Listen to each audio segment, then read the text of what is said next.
Hey guys, it is time to talk about getting all caught up in the Cocky Hero Club.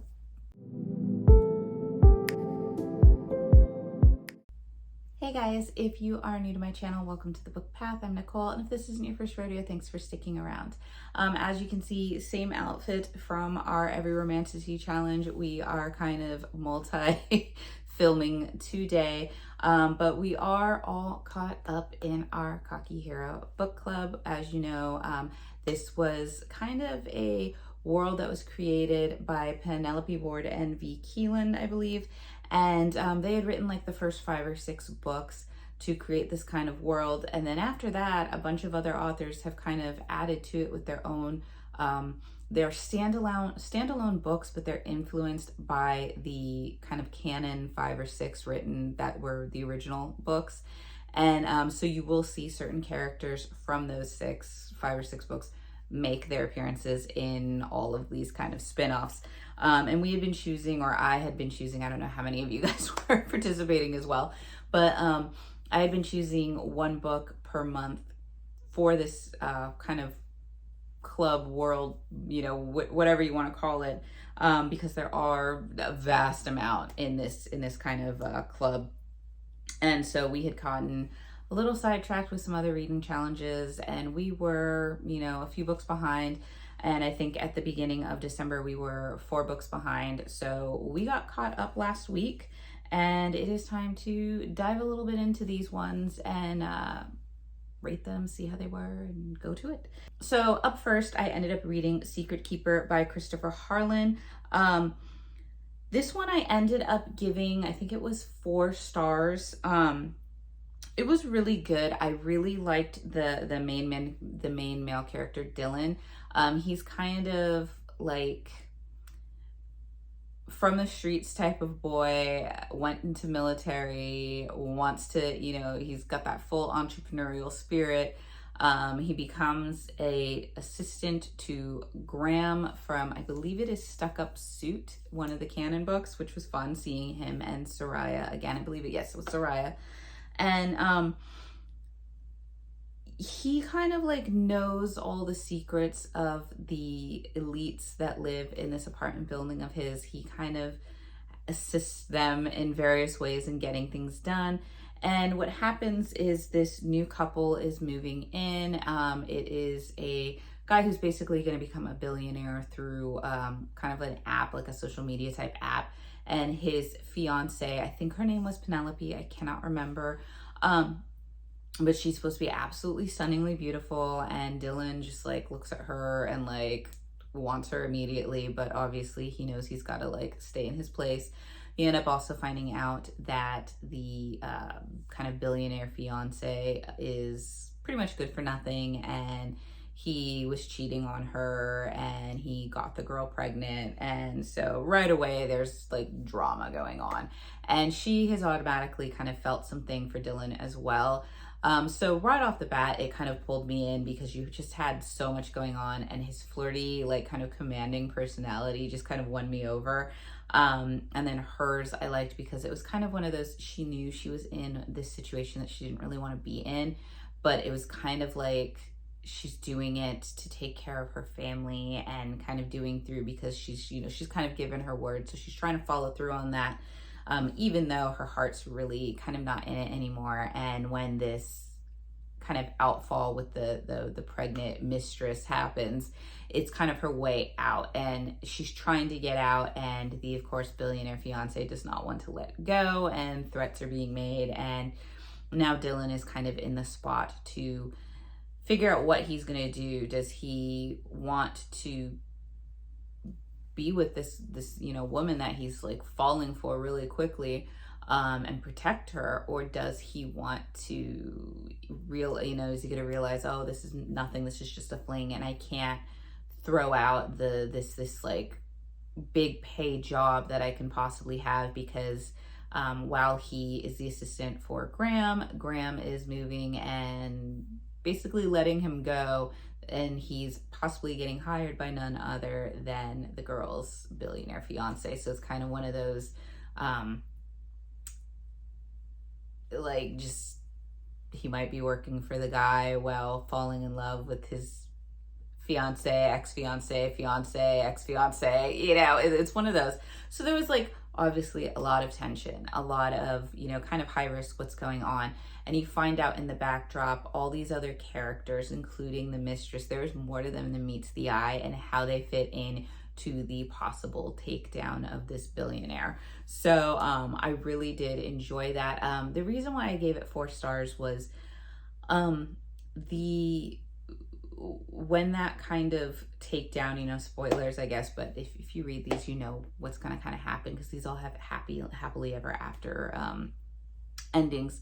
I expected more for like the big reveal of how it was going to go down, and it just seemed to go down quietly in the grand scheme of things. And I was kind of like, I was expecting more. I kind of wanted more, because this billionaire guy was just and so I was a little underwhelmed by that. And then there were at least 2 scenes that were spicy, because obviously these books do have spice, that it was kind of one of those time and place, buddy, like time and place. This might not be like the right moment for this type of scene.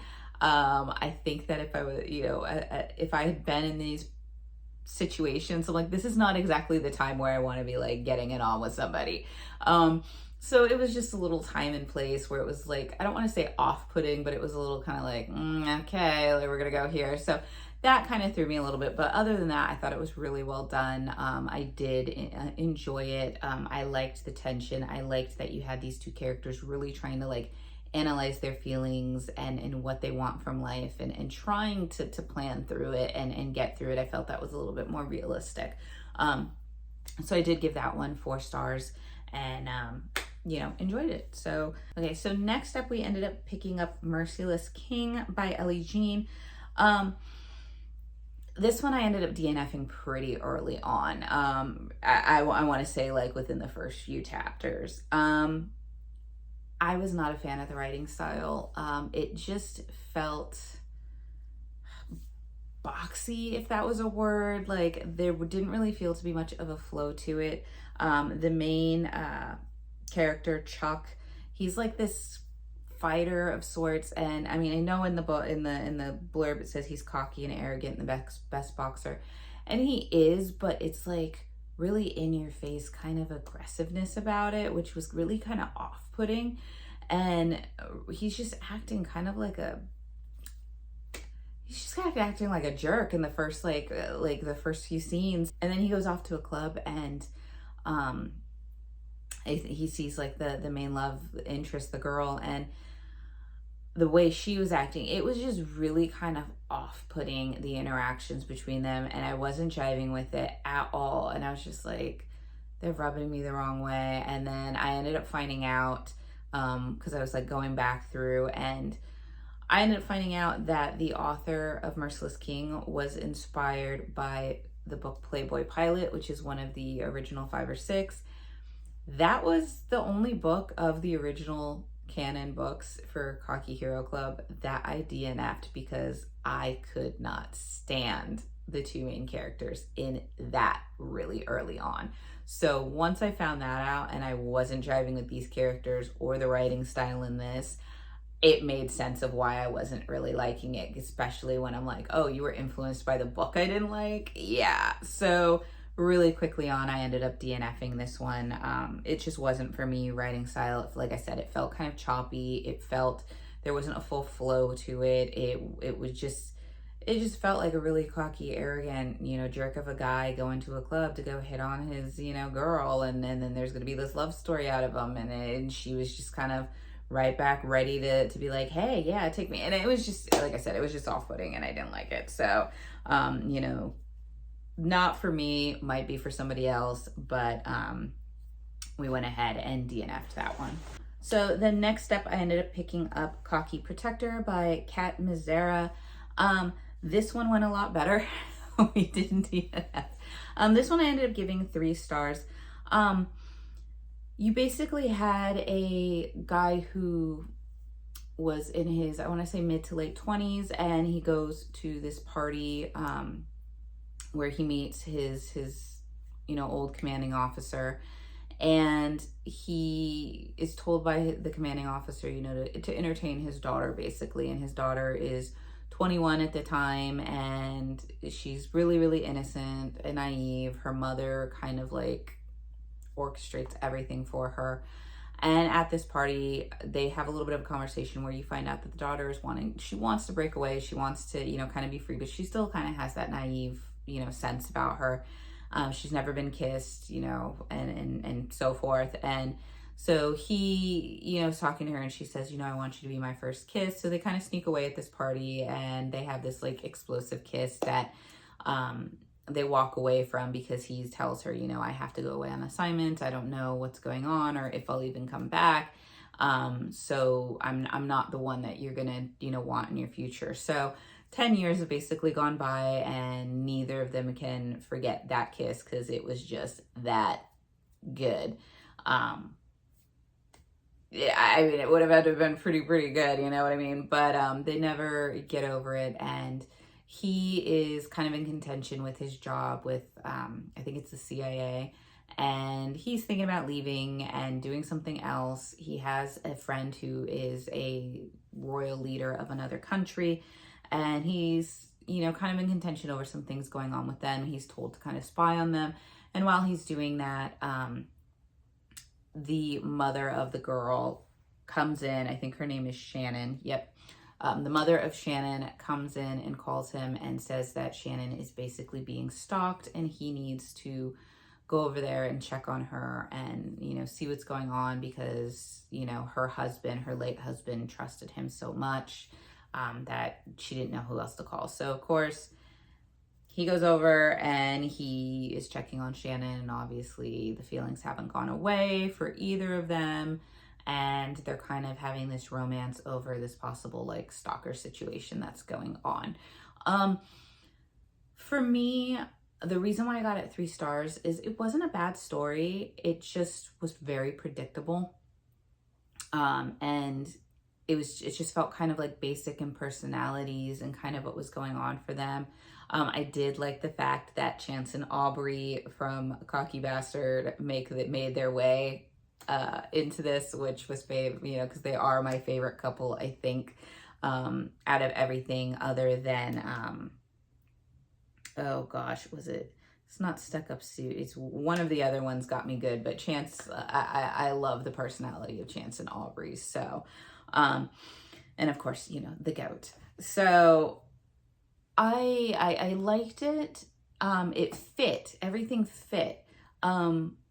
But when you find out who's behind the stalking and what's kind of going on there, it's very underwhelming. Like, I wanted just a little bit more tension. I wanted that more kind of thrill of him being, an operative and having those capabilities to protect her, where it's like, it didn't really feel like that was going on, and other people were kind of handling the surveillance while he was, having his romance. And then you knew how the story was going to unfold. Like I said, it was very, very predictable, but it was a good read. It was a decent read. I do recommend it. It's a fun read. It's these books aren't very long. So if you're looking for something that kind of has that, protector, that little bit of espionage and, some spice to it, I would go ahead and say pick this one up. And so last up, we have Cocky Contender by J.M. Kelly. This is kind of a throwback to Stuck Up Suit yet again, because we do have Graham and Soraya in this one. And a little bit of a spoiler, Marco was hired, well, not hired, but he was asked to help Soraya out in her story with Graham and Stuck Up Suit. So I hope it's Stuck Up Suit. It should be. But basically, Marco's a fighter. He owns a gym that his family has kind of owned. He used to fight. He stopped fighting after his older brother got in a really bad fight and injured himself and has kind of been in a wheelchair. And he needs a new assistant because his front desk girl is going back to school, so he needs a new one. And Soraya recommends this girl she's from a shelter, a women's shelter, And so something has kind of happened in her life early on. She keeps talking about how she can't be found. So she's kind of on the run. So you don't know if she's on the run because she had an abusive father or an abusive spouse or boyfriend. Early on, you're trying to figure that out. It does get revealed at a certain time, and there is kind of a little twist with who it is.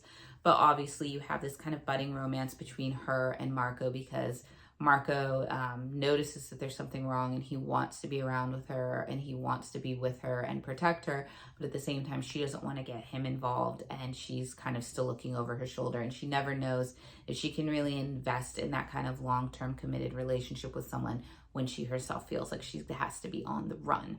So there was, some funness with that. I ended up giving this one 3 stars as well. I just felt, once again, you had this opportunity for kind of these higher stakes, a little bit more thrill of what was going on with her backstory.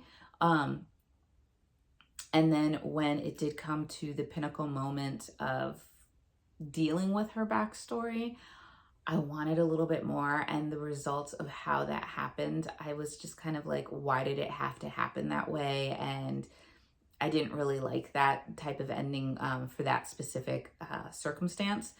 I can't give that away because that is a major, plot point in it. But I did like the kind of witty, snarky comebacks between them. However, I felt like for the majority of this book, you were just watching 2 people flirt with each other at a gym. Like, even though she keeps trying to be like, nope, I don't want this, she would still flirt back with him. So you knew where things were going. You knew it was going to be fun. But that's what it was. It was just fun to read. And then you had like those little bits of tension. Like I said, I just wanted a little bit more as far as her backstory to add into it. Maybe like her getting found a little bit earlier on and trying to break away from that via, I know she didn't have a phone because she was trying to get away from him, but I don't know, maybe she comes across messages left at the desk, or maybe somebody gets a hold, he gets a hold of the number of the gym that she works and he's calling and she's trying to keep it, quiet. Like something like that I felt would have just built to the tension a little bit more, added to the atmosphere a little bit more for creating this kind of like her constantly feeling that need that she needs to run, because you really don't see anything for her to kind of feel worried about until probably the last 20 to 30% of the book. So for a good majority of it, nothing's really happening. It's just her. You're feeling it's kind of like more of a paranoia at this time instead of the reality it becomes. But I did enjoy it. And like I said, I do enjoy these. These ones weren't as good as some of the other ones that I've read, but like I said, for the most part, the Cocky Hero Clubs are pretty decent reads, and I am having a fun time. And like I said, I get a little giggle when I see some of the original characters make their appearances in these books. But we are all caught up. So I don't know how I'm going to continue going on with them. I know there's a lot of books in there. We'll see if I just continue to do, one a month, or we'll see if I maybe just switch it up and just add these in as I feel like it. So we'll see. We'll see how it goes. We'll see how the reading months goes. Maybe on the reading months where there's another challenge, I might not pick up one of these and push pause and then pick it up in the months that we really don't have like extensive challenges going on. But other than that, I am having fun. If you are joining me in the Cocky Hero Club reads and you are reading the ones that I am, let me know your thoughts on some of the ones like the Playboy Pilot and Merciless King. If you guys didn't DNF them and you finished them, what were your thoughts on them overall? Who's been your favorite kind of your favorite kind of matchup, so to speak, so far? And maybe if you are following, is there a book that I haven't chosen yet that is just calling out to you and you're wanting me to pick that one? Go ahead and put it in the comments below, message me, whichever.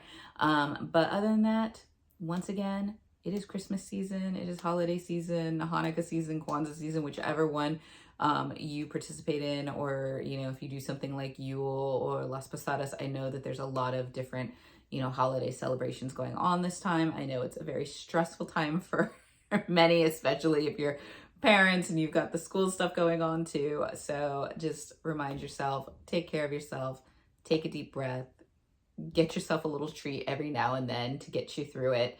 And I wish you guys the very best, and stay warm, stay healthy, and I will see you guys in the next video.